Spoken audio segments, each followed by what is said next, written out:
সর্বপ্রথমে আমি আমার গুরু নয়নতান্ত্রিককে আমি আমার অন্তরের অন্তঃস্থল থেকে আমার প্রণাম, ভক্তি এবং শ্রদ্ধা জানাই। জয় গুরু নয়নতান্ত্রিক, জয় গুরু নয়নতান্ত্রিক, জয় গুরু নয়নতান্ত্রিক। আমি এই কথা না বললেই নয় যে কিছুদিন আগে আমার ছোট বোন সে তাকে গুণবান করে কিছু দুষ্ট তান্ত্রিকরা তাকে পাগল বানিয়ে দিয়েছিল। মানে সে কোনো কাউকে জানতো না, বসতো না, আর সে ঘরে থাকতো না। সে করতো কি, সে নিজের ঘর বাড়ি ছেড়ে ওই তার ছোটো ছোটো দুটো বাচ্চা আছে, ওইগুলাকে নিয়ে সে ওই শ্মশান স্থানে, কবরে, রাস্তাঘাটে বা ব্রিজ, সেতু, এগুলোতে সে থাকতো। এবং ঘরে বিরাট ধরনের সে অশান্তি, জ্বালা যন্ত্রণা করত। সে নিজে নিজে একা একাই সে চিৎকার করত। তারপরে আমার মা বাবাকে সে গালিগালাজ করত। অশান্তি করার যা যত উপকরণ আছে সব কিছু সে করত। দেখা গেছে যে অনেক কবিরাজের কাছে আমি চিকিৎসা করেছি, কিন্তু সে ভালো হয়নি। পূর্ব থেকে পশ্চিম, উত্তর থেকে দক্ষিণ আমি তাকে চিকিৎসা করেছি, কিন্তু সে কোনো মতেই ভালো হচ্ছিল না। তারপরে একদিন এই আমার এই চ্যানেল, যে গুরুর যে চ্যানেল আর কি, না, যে ডাকিনী বিদ্যা, ফেসবুক না ইউটিউব দেখতে দেখতে একদিন আমার চোখ আসলো ওই ডাকিনী বিদ্যা এই চ্যানেলে। পরে ওখান থেকে দেখলাম, তারপরে গুরুর মন্ত্রতন্ত্রগুলো দেখলাম। তারপরে আমার কাছে মনে হলো যে না, তার মন্ত্রতন্ত্রগুলো অনেক সত্যি জিনিস। তখন আমি ওনার ফোন নাম্বারটা স্ক্রিনে ছিল, আমি তাকে সেই ফোন নাম্বারটা নিয়ে আমি তাকে ফোন করলাম।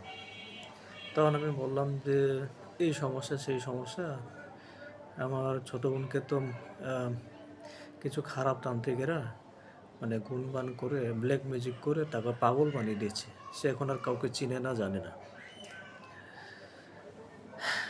আমি খুব সমস্যায় পড়ে গেছিলাম। পরে আর গুরু যে আমাকে সে বিশ্বাস করবে কি করবে না, এটা আমার মনের মধ্যে একটা প্রশ্ন ছিল, বই ছিল, যে তাকে যে আমি এখন ফোন করছি, সে কি আমাকে কি ধরনের উত্তর দিবে, বা কি ধরনের একটা রাস্তা দেখাবে কি না, বা অনেক টাকা পয়সা চাইবে কি না, এই ধরনের অনেক আমার মাথার মধ্যে চিন্তা কাজ করতেছিল। তো হঠাৎ করে তাকে ফোন দিলাম, ফোন দিয়ে বললাম যে এই অবস্থা, সেই অবস্থা। তখন সে আমাকে কিছু উপকরণ দিল, বিনা টাকা ছাড়া, পয়সা ছাড়াই। তারপরে সে বলে এই জিনিসটাকে করে দেখো। ওই জিনিসটাতে করলাম, করার পরে তারপরে 11 দিন করলাম। 11 দিন করার শেষে আবার সে মনে করো আর কিছু জিনিস আমাকে দিল।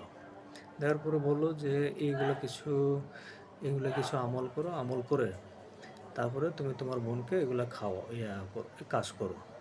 তা আমি আমল করলাম, কাজ করলাম। তারপরে দেখি যে আগের চাইতে সে এখন অনেক ভালো হয়েছে, সুস্থ হয়েছে। গুরুকে আমার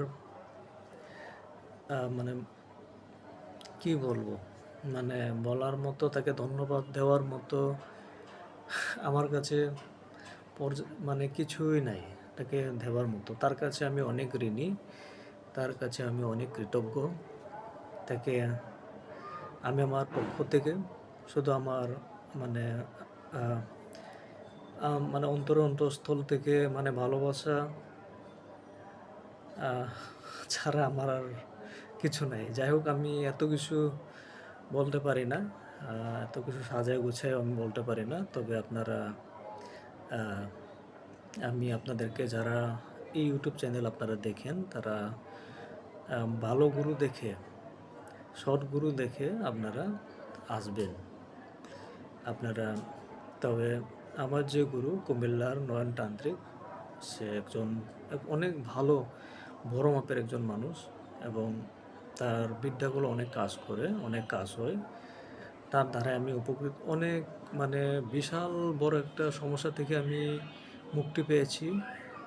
আমার ছোট বোন, আমি আগেও বলেছিলাম যে আমার ছোট বোন পাগল হয়ে, মানে কিছু দুষ্ট খারাপ তান্ত্রিকেরা তাকে পাগল বানিয়ে দিয়েছিল। এখন আমার গুরু নয়নতান্ত্রিকের কৃপায় এবং তার দয়ায়, আশীর্বাদে সে এখন ভালো হয়ে গেছে। আপনারা দয়া করে এমন একটা ভালো কবিরাজের কাছে আপনারা আসেন। আপনার ভালো গুরু দেখে আপনারা চিকিৎসাপাতি করেন। আর শিক্ষা দীক্ষা, এটা আপনাদের ব্যক্তিগত ব্যাপার, কিন্তু যে ভালো তাকে ভালোই বলতে হয়।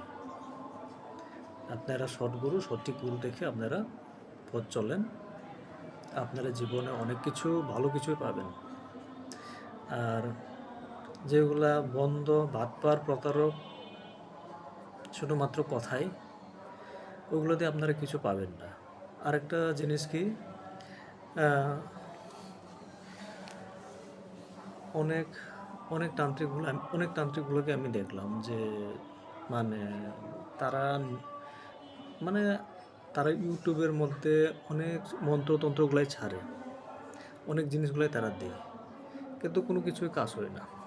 মানে তারা, আরেকটা জিনিস কি, তারা হলো তারা হচ্ছে পুরোপুরি নিয়মে দেয় না। আপনি একটা জিনিস দিতেছেন, আপনি যদি জনকল্যাণের জন্য, মানব সেবার জন্য যদি উন্মুক্ত করে যদি নাই দেন, তাহলে আপনি দেন কিসের জন্য? আপনার দেওয়ার দরকার নেই।